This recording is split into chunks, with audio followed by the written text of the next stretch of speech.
Comme la répétition, c'est la base de la pédagogie, on va reprendre rapidement ce qu'on a vu la dernière fois. Dans notre appareil de Mach Zehnder, il arrive qu'il soit impossible de savoir si le photon est passé par la gauche ou par la droite. Pourquoi est-ce impossible? Tout simplement parce que le photon n'a pas laissé de traces de sa présence ou de son absence dans cette partie de l'expérience. Dans un tel cas, nous devons faire tous nos calculs avec des formules du genre de celle-ci. Si on essayait de faire autrement, on ne pourrait pas prévoir correctement la suite des événements. Une formule comme celle-ci, nous l'avons vu, décrit l'état quantique de notre photon. Cet état est traditionnellement nommé par la lettre grecque psi. La formule décrit cet état quantique au moyen d'un vecteur dans un espace abstrait que nous avons appelé l'espace des états. Ici, nous avons représenté ce vecteur par une flèche bleue. Dans le cas présent, la formule nous dit qu'il y a autant de chances que le photon soit passé par la gauche que de chances qu'il soit passé par la droite. Pour une chance qu'il soit passé par la gauche, il y a aussi une chance qu'il soit passé par la droite. Il y a donc en tout une chance sur deux qu'il soit passé par la gauche et une chance sur deux qu'il soit passé par la droite. Cette formule nous dit encore d'autres choses importantes que nous ne voyons pas immédiatement, mais que nous étudierons bientôt. Mais pour le moment, concentrons-nous sur cette histoire de probabilité et traçons un graphique un peu plus grand pour étudier d'autres exemples. Si vous n'avez pas encore vu cette vidéo d'Étienne Parizeau, vous en trouverez le lien dans la description, en bas de votre écran. Étienne Parizeau y prend l'exemple d'un verre d'eau imaginaire qui se comporterait de manière quantique. Bien sûr, un vrai verre d'eau ne fonctionne jamais comme ça. Mais ça pourrait être le cas d'une micro-gouttelette d'eau extrêmement petite et bien isolée du reste du monde, et du coup, je préférerais parler de gouttelette. Sa gouttelette quantique peut être dans deux états de température. Mettons 300 degrés Kelvin, les physiciens diront plutôt 300 Kelvin, ce qui correspond à peu près à 27 degrés Celsius. Mais elle peut être aussi de 350 Kelvin, ce qui correspond à 77 degrés Celsius. On dessinera donc le vecteur d'état correspondant de cette manière. Pour une chance de mesurer une température de 27 degrés Celsius, on a aussi une chance de la mesurer à 77 degrés Celsius. Dans cet état quantique particulier, il n'y a que deux états possibles. Soit la température sera de 27 degrés Celsius, soit elle sera de 77 degrés Celsius. C'est un phénomène typiquement quantique. Ceci ne devrait plus vous surprendre à ce stade, mais si c'est encore le cas, je ne saurais trop vous inciter à regarder la vidéo d'Étienne Parizeau et à réviser un peu aussi mes vidéos précédentes. Étienne Parizeau imagine ensuite un autre état quantique. Les deux états possibles, qu'on appelle aussi les états de base de ce système particulier, n'ont pas changé, mais leurs coefficients, eux, ont changé. Désormais, pour deux chances de mesurer 27 degrés, il y a 3 chances de mesurer 77 degrés. Autrement dit, ce vecteur d'état quantique nous dit qu'on a 2 chances sur 5 de mesurer 27 degrés et 3 chances sur 5 de mesurer 77 degrés. Mais alors, si on peut écrire les états de superposition quantique d'une manière aussi simple, avec des nombres entiers comme 2 et 3, pourquoi est-ce qu'on complique les choses dans la plupart des autres vidéos de mécanique quantique, comme dans celle-ci de Sabine Ossenfelder? Regardons-la de plus près. Sabine me pardonnera de réécrire sa première équation ainsi. Pourquoi cette équation contient-elle ces racines de 1,5 ? Si c'est pour dire qu'il y a autant de chances de trouver le système dans l'état psi1 que dans l'état psi2, pourquoi ne pas écrire tout simplement psi1 plus psi2, comme nous l'avons fait précédemment? ou comme Étienne Parizeau l'a fait avec ses gouttelettes d'eau. Quelle mouche a piqué Sabine? Pourquoi compliquer les choses ainsi? C'est ce que nous allons apprendre dans la suite de cette vidéo.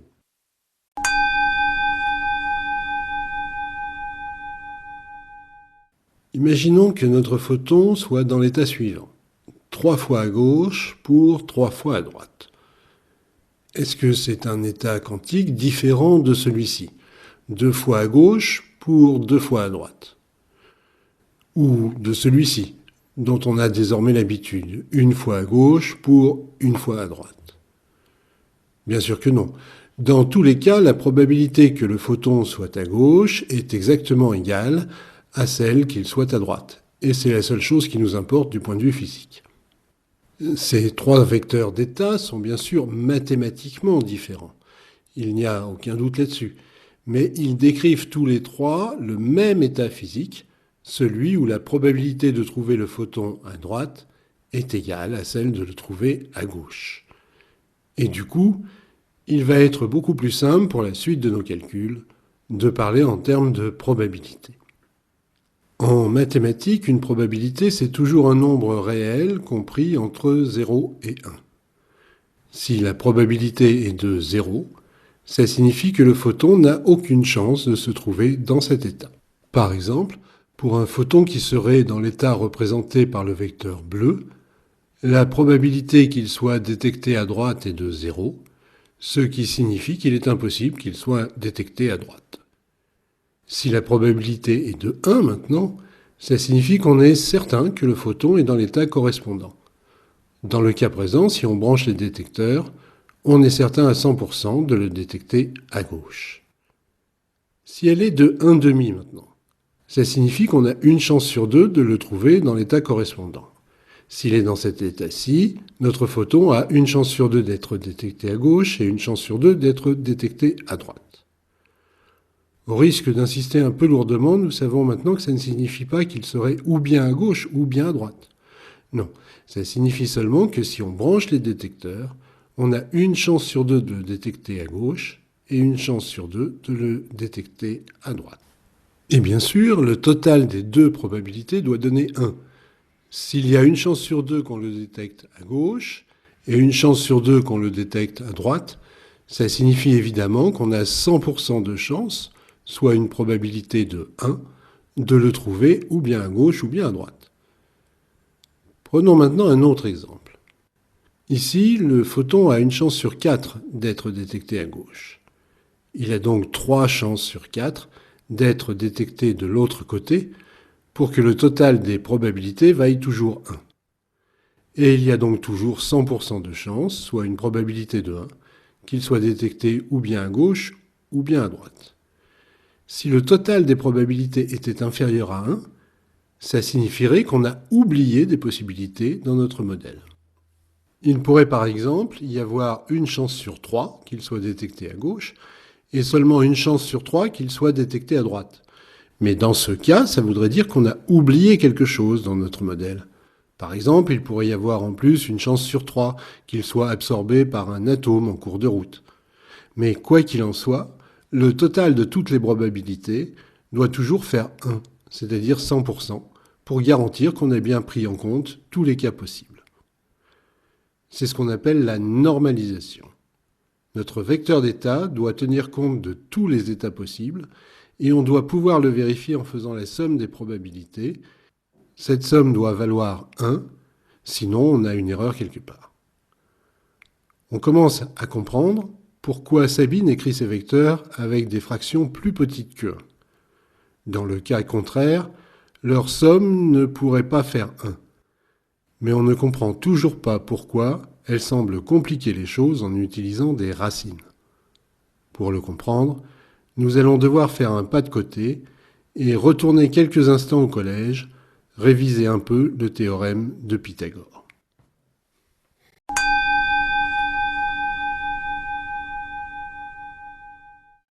Voici le triangle rectangle le plus célèbre au monde. Les deux côtés de son angle droit mesurent respectivement 3 et 4 unités. Et son hypoténuse mesure 5 unités. Le carré de son hypoténuse mesure donc 5 fois 5, soit 25 unités.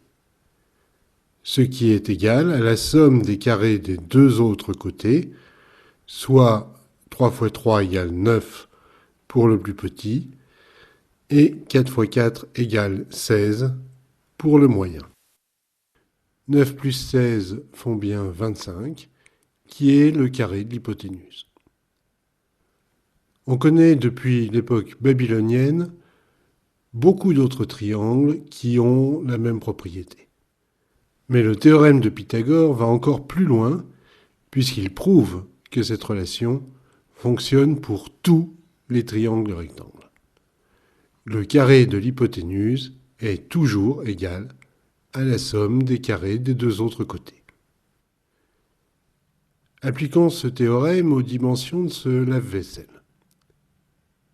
S'il a une largeur de 60 cm et une hauteur de 90 cm, combien vaut la diagonale?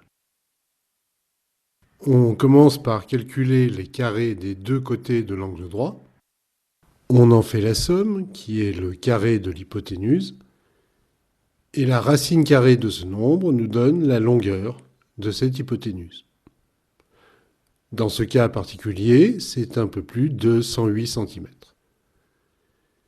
Mais le théorème de Pythagore fonctionne aussi en 3 dimensions. Si la profondeur de notre lave-linge est de 50 cm, combien vaut cette distance? Le calcul se fait de la même manière. On fait la somme des carrés des 3 dimensions, on en prend la racine carrée, et on obtient ainsi la longueur cherchée. Comme tout à l'heure, cette formule fonctionne avec tous les pavés droits. Alors on pourrait discuter beaucoup plus du théorème de Pythagore, c'est un sujet passionnant et vous trouverez facilement beaucoup d'excellentes vidéos si vous souhaitez l'approfondir. Mais en ce qui nous concerne, nous en avons révisé assez pour découvrir maintenant pourquoi Sabine, comme tous les physiciens, met autant de racines carrées dans ses équations de mécanique quantique.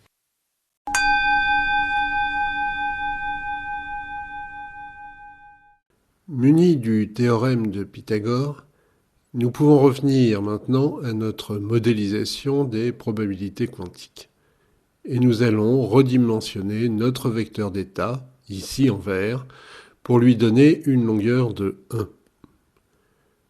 Profitons-en pour préciser que les mathématiciens ne parlent pas de la longueur d'un vecteur, mais de sa norme.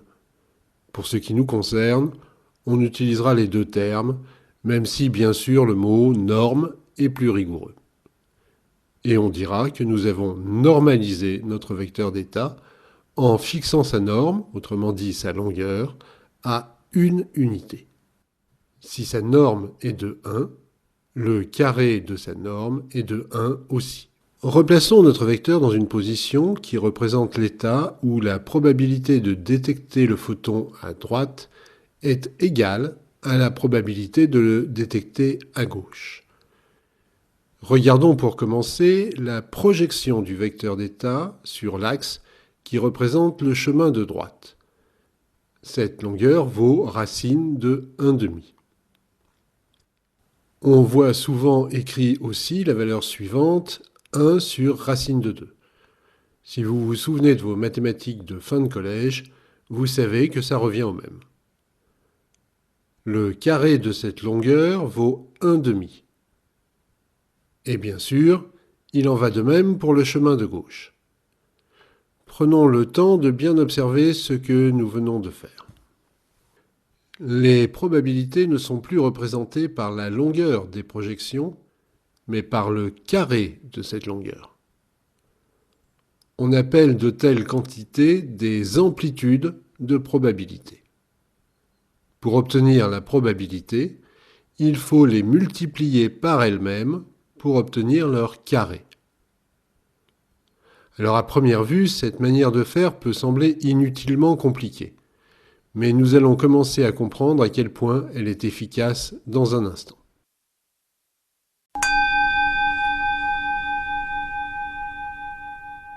Revenons pour ça sur cette vidéo de la saison précédente. Si vous l'avez oubliée, je vous recommande de prendre le temps de la revoir avant d'aller plus loin. Au début de l'expérience, notre photon partait de la partie gauche de l'appareil. La probabilité qu'il soit à gauche est donc de 1, ce que nous pouvons représenter par ce vecteur d'état. La matrice que nous avions utilisée pour modéliser l'effet de la première lame semi-réfléchissante a pour effet de faire tourner le vecteur d'état de 135 degrés. Comme les probabilités sont données par les carrés des amplitudes de probabilité, il y a maintenant une chance sur 2 que le photon soit détecté à gauche et une chance sur 2 qu'il soit détecté à droite. À partir de là, 3 cas devaient être envisagés. Ou bien le photon était détecté à droite, ou bien le photon n'était pas détecté à droite, alors même que le détecteur fonctionnait correctement, ce qui signifiait que le photon était absent à droite, donc nécessairement présent à gauche.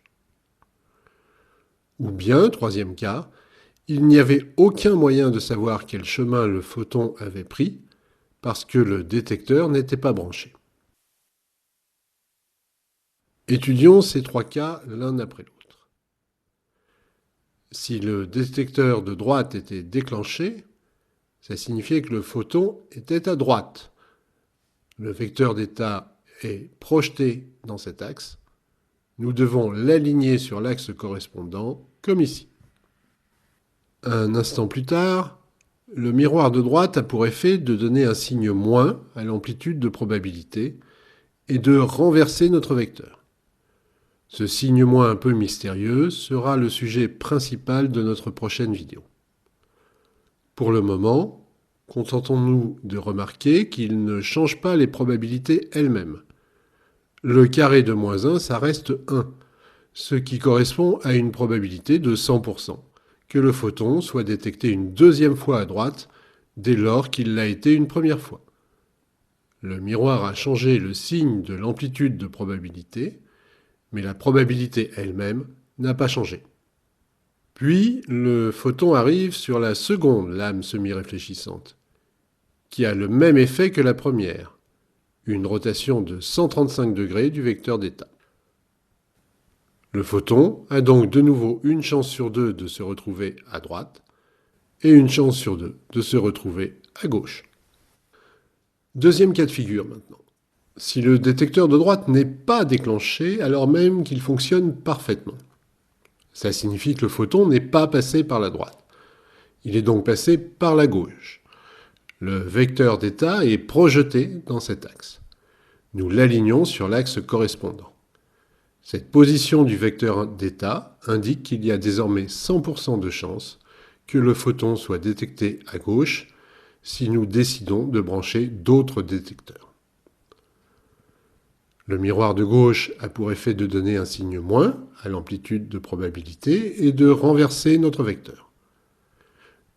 Comme tout à l'heure, ça ne change rien au niveau des probabilités elles-mêmes.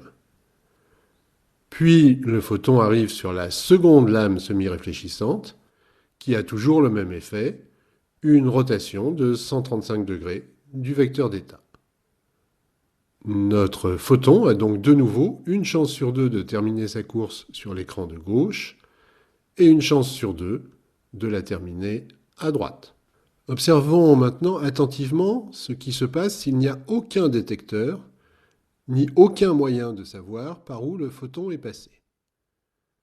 Comme d'habitude, le photon est émis à gauche et la première lame semi-réfléchissante modifie son état. Le vecteur d'état qui le représente a subi une rotation de 135 degrés, qui correspond à une chance sur 2 de détecter le photon dans chaque branche. L'inversion au niveau des miroirs est réalisée pour les deux composantes, ce qui, encore une fois, aboutit à une inversion de notre vecteur d'état. Ce qui ne change toujours rien au niveau des probabilités elles-mêmes. Si nous décidions au dernier moment de mettre un détecteur juste avant la seconde lame semi-réfléchissante, nous aurions une chance sur 2 de détecter le photon à droite et une chance sur 2 de le détecter à gauche. Mais nous ne le faisons pas, Et c'est donc toujours dans un état de superposition quantique que notre photon arrive sur la seconde lame semi-réfléchissante. Avec toujours le même effet, une rotation de 135 degrés du vecteur d'état. Notre photon n'a donc maintenant plus aucune chance de terminer sa course sur l'écran de gauche. Et il a 100% de chance de la terminer à droite. Comme nous le voyons, cette manière de faire tourner le vecteur d'état est très abstraite, mais pas si compliquée que ça. Et surtout, elle réussit à parfaitement prévoir tous les résultats de l'expérience d'Elitzer et Feynman, même ceux qui sont inexplicables de manière classique.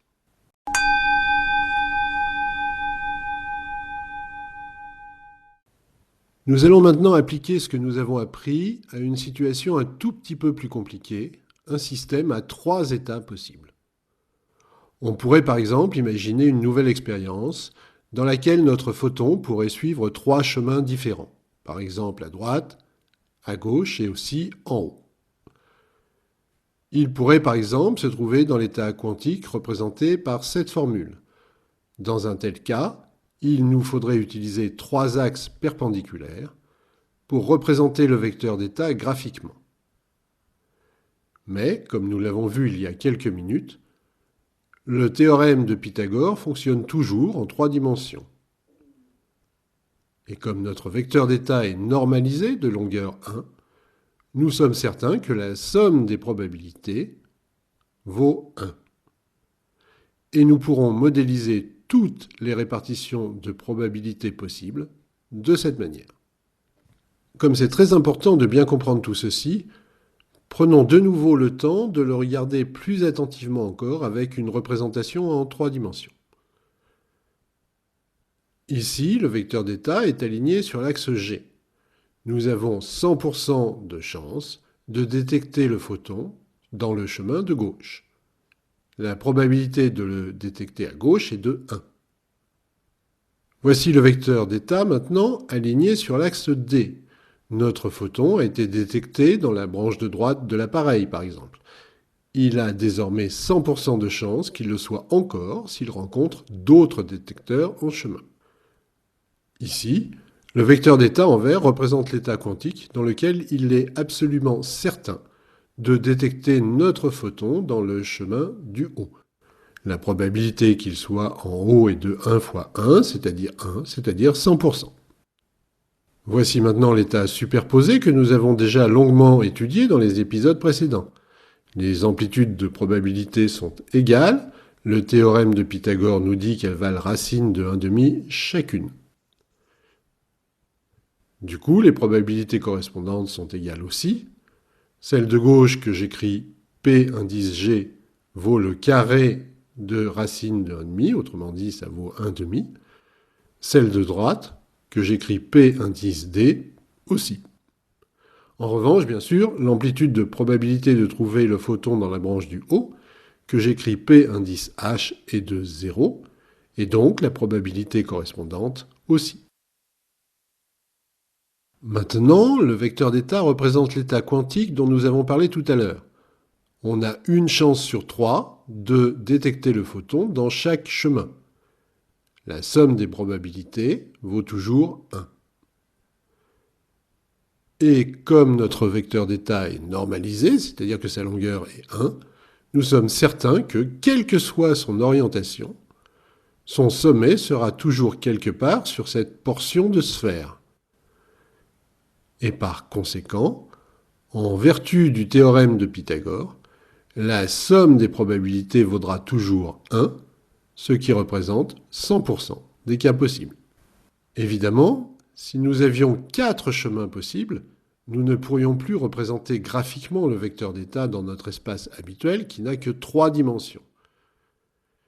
Mais rien ne s'oppose à ce qu'on continue de le faire de manière algébrique, avec des formules mathématiques. Car le théorème de Pythagore fonctionne toujours en 4 dimensions, même si la géométrie à 4 dimensions n'est pas celle dont nous avons l'habitude. Ici, nous avons représenté une répartition possible avec 4 chemins. Dans ce cas particulier, il serait plus probable de trouver le photon à droite que dans l'un des autres chemins. Mais le total des probabilités vaut toujours 1, c'est-à-dire que le photon sera nécessairement détecté dans l'un des chemins. Toutes les possibilités sont bien prises en compte dans notre équation. Alors arrivé ici, vous vous dites peut-être que tout ceci c'est bien joli, mais que nous n'avons rien fait d'autre que d'inventer un moyen élégant mais un peu compliqué de représenter une distribution de probabilité tout à fait banale. Eh bien, ce n'est pas le cas, car cette méthode va encore beaucoup plus loin que ça, mais ce n'est que dans la vidéo suivante que nous découvrirons vraiment pourquoi elle est si puissante en mécanique quantique. C'est lié à ce qu'on appelle la phase des amplitudes de probabilité. Un nouveau concept qu'on représentera par une nouvelle sorte de nombre dont nous parlerons dans la prochaine vidéo. Alors, à bientôt!